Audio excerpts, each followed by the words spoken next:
చుట్టాలు అవ్వమనిచ్చారు. లవర్ కూడా వదిలేసింది. అప్పుడు అతనికి అర్థమైన విషయం అతని జీవితాన్నే మార్చేసింది. గౌతమ్ 25 ఏళ్ళొచ్చాయి. అతనికి జాబ్ లేదు. చేతిలో ఒక్క రూపాయి లేదు. ఇంట్లో విలువ ఇవ్వడం లేదు. ఒకరోజు అతను రిలేటివ్స్ ఇంటికి వెళ్ళాడు. అక్కడ అతనికి మర్యాద ఇవ్వకపోగా మళ్ళీ అవమానించారు.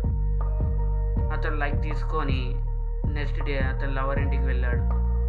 అక్కడ తనని ఎందుకు నాలో కాల్ లిఫ్ట్ చేయడం లేదు, నా మెసేజ్కి రిప్లై ఇవ్వడం లేదు అని అడిగాడు. అప్పుడు తను, నీ దగ్గర ఏముందని నిన్ను ప్రేమించాలి? డబ్బా, కారా, ఇల్లా? నాకు నీకంటే బెటర్ బాయ్ ఫ్రెండ్ దొరికాడు. తన దగ్గర అన్నీ ఉన్నాయి. Let's breakup. ఇక్కడ నుంచి నన్ను మర్చిపో, ఇక్కడ రాకు అని చెప్పేసి ఇక గౌతమ్ ఇంటికి వచ్చి ఏడ్చడం మొదలుపెట్టాడు. అప్పుడే వాళ్ళ అమ్మ వచ్చి అసలు ఏం జరిగిందో, ఎందుకు ఏడుస్తున్నావు అని అడిగింది. అప్పుడు గౌతమ్ జరిగిందంటే చెప్పాడు. అప్పుడు వాళ్ళ అమ్మ ఇలా ఒక మాట చెప్పింది, if you have money everybody needs you, if you does not have money everybody needs you. అప్పుడు అతను రియలైజ్ అయ్యాడు. నెక్స్ట్ బిజినెస్ పెట్టాడు. 2 ఇయర్స్ తర్వాత అతను బిజినెస్ మ్యాన్, 12 బిజినెస్ మ్యాన్ ఉంటాడు.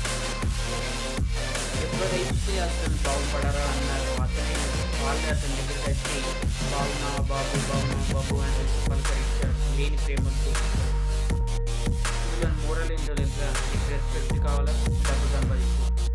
లవ్, ఫ్రెండ్షిప్, చుట్టాలు కావాలా, డబ్బు సంపాదించు. డబ్బుతో అన్ని కొనలేకపోవచ్చు, కానీ కొందరి అహంకారానికి, కొన్ని సమస్యలకి డబ్బే సమాధానం చెప్తుంది.